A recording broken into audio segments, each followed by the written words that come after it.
Hey everybody, welcome to Saved and the City with your girl Iberia. Yes, it is Wednesday. Again, you are tuned into the right place at the right time for Kingdom Solutions for Real World Issues. You know, that's exactly what we do up in here. And I'm so excited to have this beautiful young lady, Miss Princess High, sitting next to me. We're going to be talking about all kinds of stuff, specifically as it pertains to surrogacy, alternative options as it comes down to birthing or having children, pregnancy, and just also alternative assignments. You know, sometimes we don't know what our purpose is in life or what we're designed to do, and sometimes it can come to you outside of the box. So we have to keep an open mind. But before we jump into that, come on in. Where y'all at? Come on in. And as you're coming in, make sure you like this post, this feed, share it, invite your friends, your family.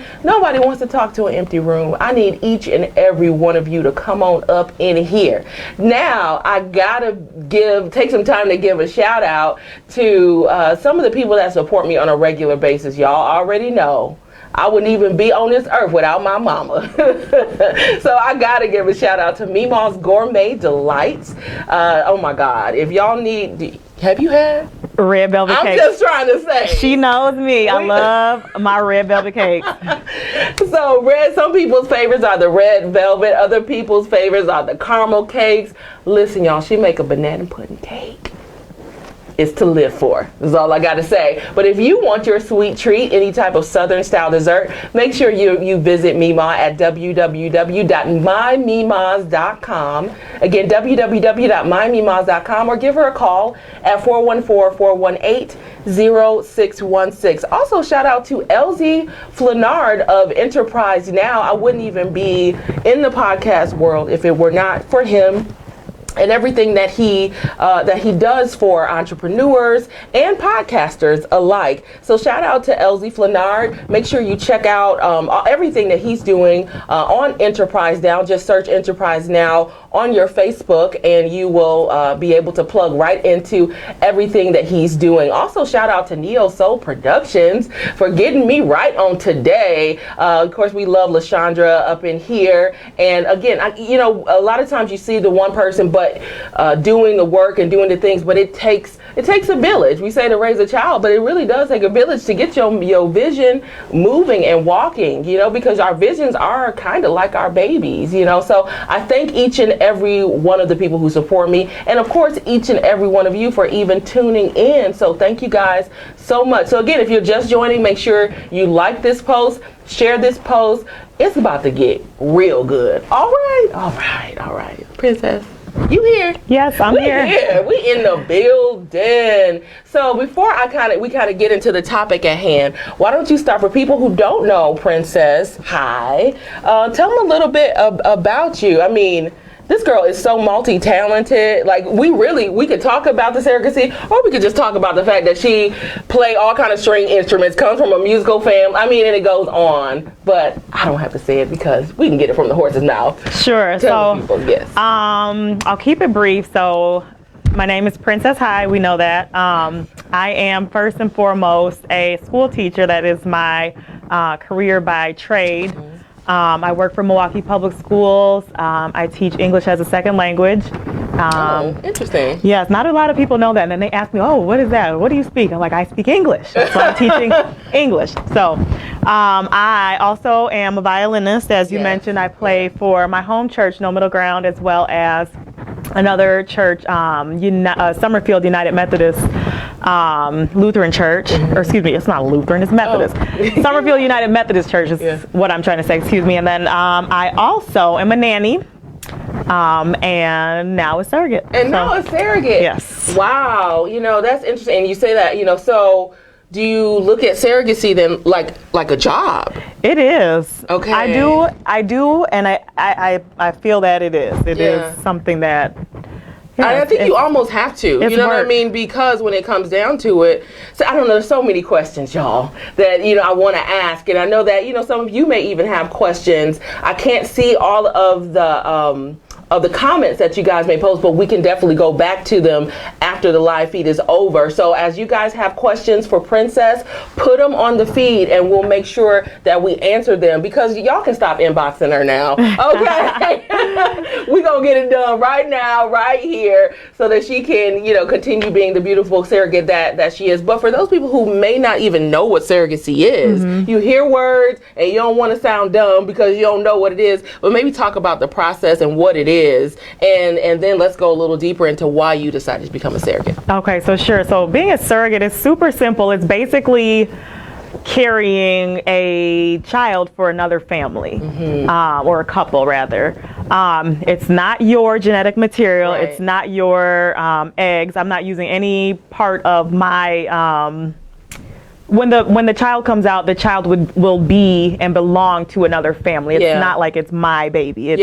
It's their embryo that's implanted into my uterus, grows, and then slides out, hopefully, and then wishful thinking for the slide out. Yes, I'm hoping and praying. I'm like, ooh, easy delivery. Yes. But it slides out and goes into their arms, and they take their baby home. Have you ever done something like this before? I have not. This is the first time. Won't be the last, but this is the first. How did you get to the point where you were like, this is something I want to do? It was a couple clicks. I looked it up and I was like, oh, okay. It was like a no-brainer. You better be like, okay, because you know, I don't know, can we be this? Can, like, you get paid a lot to do this? Can we be that candid or no? Yes and no.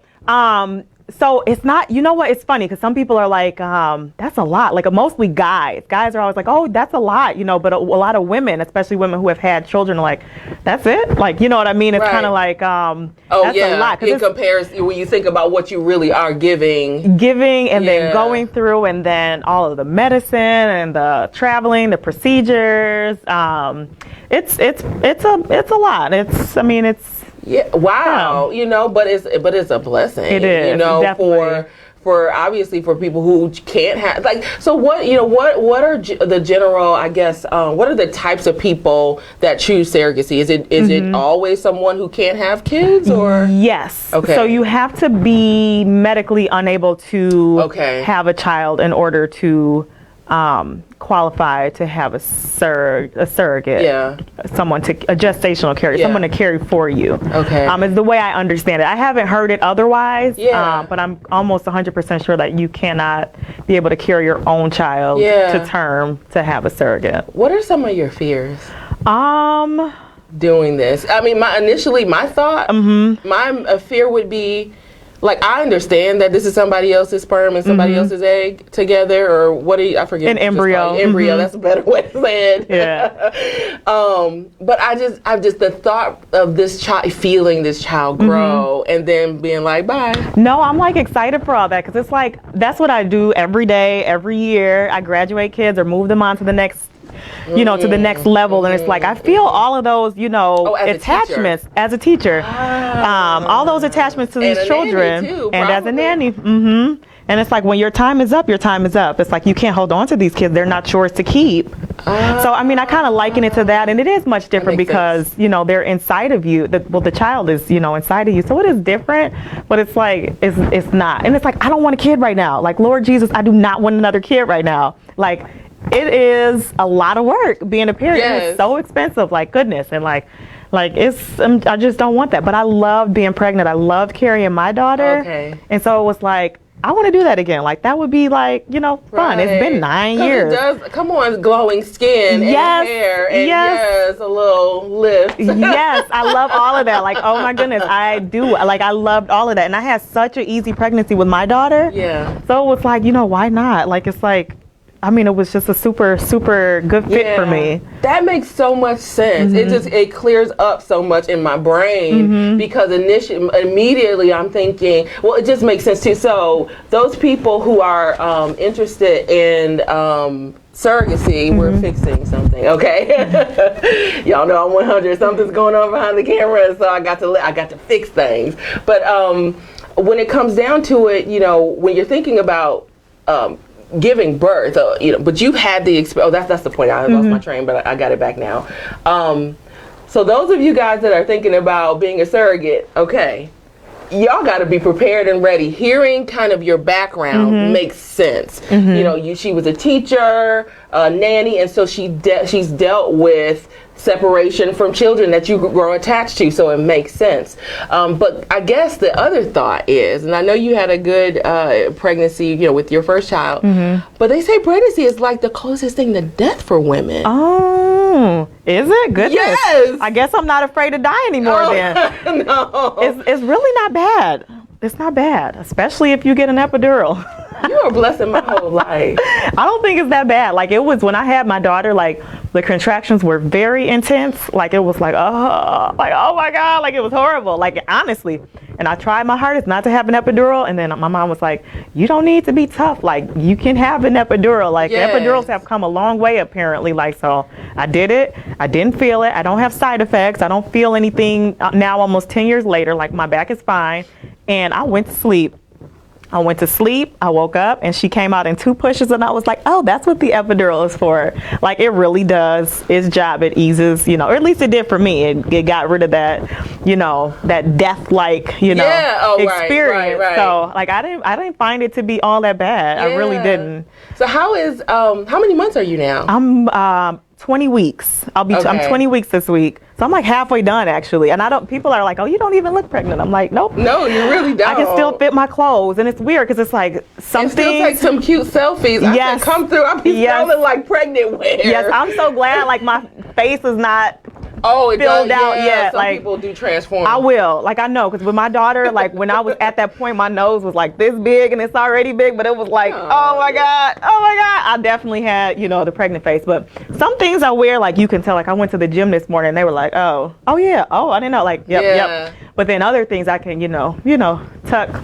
Wow. So has this experience felt like your last pregnancy experience, or does it feel a little different? It's different, and I get it when they say everyone is different, because I felt sicker. I didn't feel sick with my daughter. I don't remember feeling like, I remember like a little bit of morning sickness, which it does not come in the morning. It's all day, or it's whenever. Yeah. First of all, I don't know why they call it morning sickness. It's just sickness, pregnancy sickness. But like with this child, yes, it was different. It was like I had more sickness. I remember being in a bed a lot, like during my first trimester.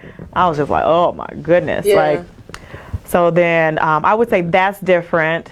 I feel older, like goodness. It was 9 years ago though. Like I was, you know, my daughter's 8, so I was, I guess, you know, a lot younger, and it's like, I mean, I still feel youthful. I'm not old by any means, but like I definitely feel like you can feel a little heavier.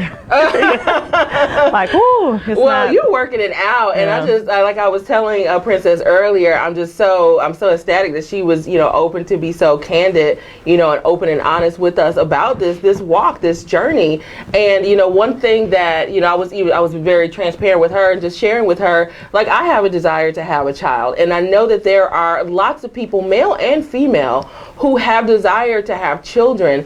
And I just wanted to encourage you and remind you that there's another way. You know, if you are dealing with fertility issues, or, you know, there's, you know, this just something where it just didn't work out for you to have a child, you can get a surrogate, you can adopt a child in vitro. There's all different kinds of ways. It doesn't have to, if that's a desire for you, you can have a child, you know. So hopefully that encourages somebody today. People don't really understand that unless you've been in that place of that craving for a child. You don't get it. You know, so I know some people who just like, I don't want children, and that's just what it is. But when you have that desire, it is insatiable, you know. And so there are alternate methods. And so just in that kind of thought process, you know, I know that this is something, like you said, it was a couple clicks, but as you've been walking through it, do you feel like there might be a larger purpose or something deeper connected to it for you? I wonder. I don't know. Yeah. I mean, yes and no. Like, I definitely feel like it's something that I kind of live and breathe, like children and families. Yeah. That sort of thing. So I think it definitely is. It aligns with my career choice to be a teacher and to be a nanny. And also now a surrogate. Like, it just kind of fits well. Yeah. So I think it's kind of fulfilling that, you know, kind of desire to work within my, you know, comfort zone. So yeah, does that? No, it does. It does. And I think, depending, and I know you're a believer as well, so steps ordered, you know what I mean? And I think sometimes we don't realize that for us, it might be a couple clicks, but for somebody else, you've literally changed their life. And I think that that's what we have to understand. Sometimes we think that it needs to be this big gesture, which in the end, this is going to be a huge gesture, but it really just could be something as small as, I want to do this. And just because you begin to walk in your purpose, even as a teacher and everything that's connected to that, if you never walked down that path, would you be open to surrogacy? Who knows? You know what I mean? So in that way, our steps are ordered, and in some way, the blessings come through just being obedient, or just not even the obedience is a part of it, but just stepping out on faith, like I can do this. And I think also what it seems like, and I don't want to put words in your mouth, but the process is just doing it. I think when you overthink it, then you can sometimes halt yourself from doing something that could change. So where are you now in the process? I mean, and I don't know, I don't want to I'm just gonna say it. Any regrets, like as you've been moving forward, like where you can't go, because as you get, you may not be able to go out here, you can't have this, can't do that. You know what? I don't feel limited at all. Like, I feel like people more so like project and make these projections about what I can and can't do, and I'm like, oh my goodness, like I've been pregnant before, I know what I'm doing. Like, I can still go out and eat. I don't drink anyway. So like, who are you to tell me that I can't go out and enjoy myself and have something to eat? Because that's all I do when I go out anyway. And it's like, I have all the more reason, because who more than a pregnant person is hungry in the middle of the night? Like, so if I'm out a little bit later and you see me somewhere, eating some taco dip or just whatever the case may be, like, so what if I'm pregnant? Like, it's not limiting. And I get a lot of that. Like, I get people telling me like, oh, you can't travel, you can't go nowhere, you too pregnant. Like, I'm like, no, that's not how that works. Like, you have a certain time frame where it's ideal and not ideal, and your doctor dictates that, not the general public, not the general population who may or may not have kids and who are also not experts on what it means to be pregnant or to be a surrogate. So like, I don't feel limited at all. I really don't. I haven't not done anything that I want to do or would normally do. That's usually the general rule of thumb, is if you did it before, you can do it now, unless it's like a general high risk activity. Like if I were somebody who were into motorbikes before, I wouldn't do that now, because that just isn't safe. Like that's not safe if you're not pregnant. Like, and people don't get on the motorbike, so exactly, especially if you're pregnant. But people have a tendency to project. Oh yeah, that's it's just so all that annoying. So they're going to project all of their fears, all of their own worries, all of their concerns. And Princess is out here living her best life. Yes, pregnant. Absolutely. Okay. I love it. So, Princess, like as we're kind of moving towards the end of the segment, are there any words of maybe encouragement for people who might be either interested in becoming a surrogate, or maybe even someone looking for alternative birthing methods, or just trying to figure out kind of what's next to do in their own lives? Yeah, I would say, like, if you're interested in becoming a surrogate, like, definitely contact me. I would love to refer you to my agency, and I would be happy also to just kind of talk to you about it, just more in detail, like kind of what the steps are to becoming a surrogate. It's super easy. It's super easy to get started. You just, go online, fill out a questionnaire. They'll tell you, you're a good fit, or, not at this time, or just no because of, your previous history with your pregnancies. And then they go from there. Like, they walk you through it. But I'd even be happy to kind of just tell you, the beginning stages. And as far as alternatives, I used to really want to adopt. I think adoption is like a beautiful, wonderful thing. There's so many children out there that need homes, even foster care, like temporary placements. I have foster siblings, so I know what that looks like. We've had family that have been, in our care with, foster care.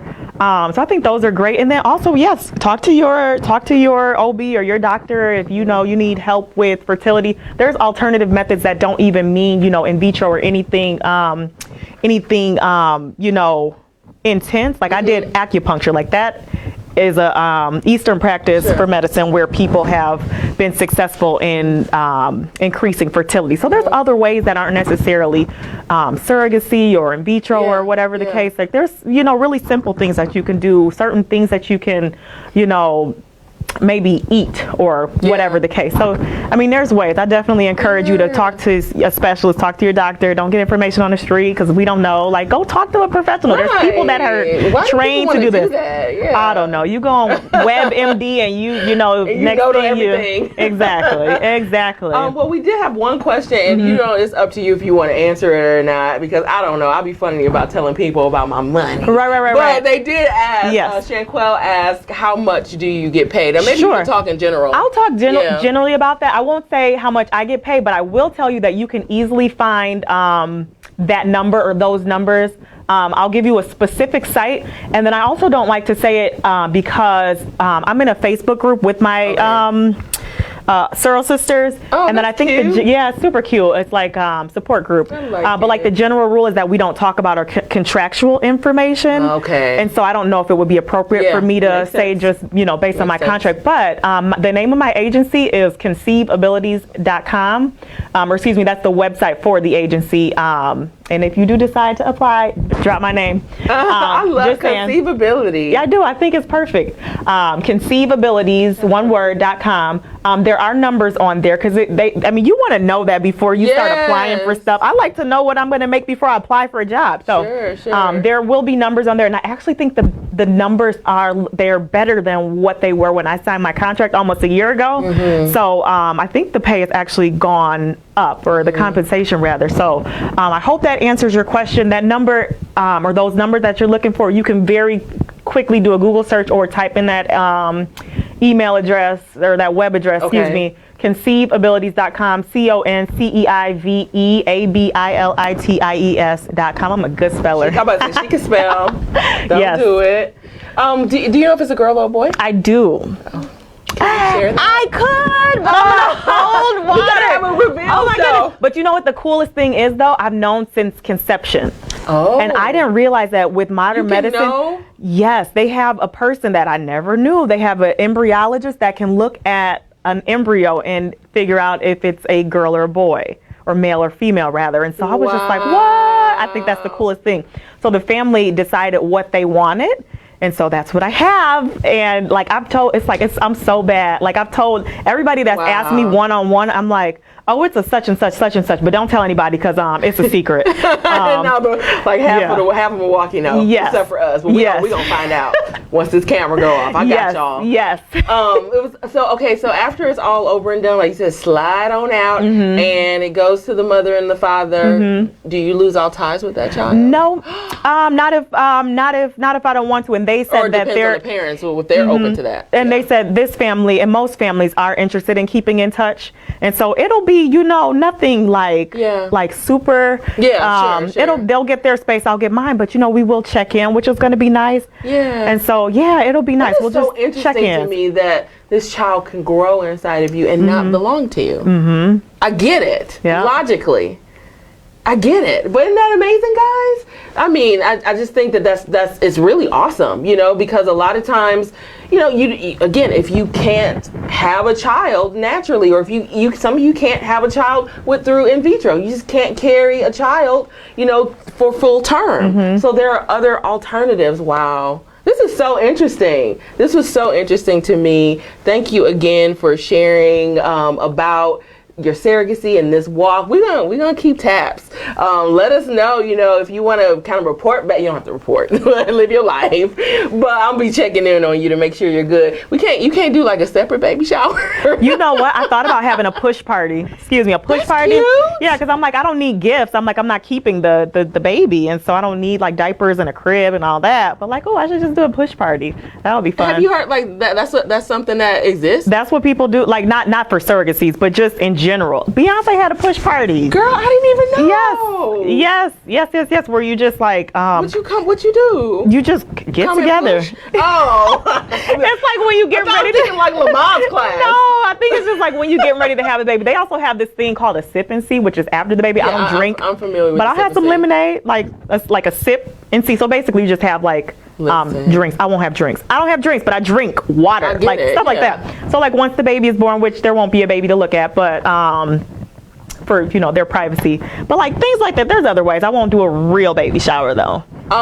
Please do, and please invite, because I'm so here for all of this. I am so like literally stalking your Facebook page, like what's she doing now? Yes. Like it's so amazing to me, to be able to talk to someone who's actually experiencing it, walking through, because you see all these things on internet and TV, and you don't know, like, is this real? Can this really happen? And this is real, guys. This is really happening. So if you have a heart to want to become a surrogate, to help another family, do it. If you feel like you can handle it, or if you're looking for another way to have a child, there is always another way. And you'll be surprised at the blessings that come when you step out on faith.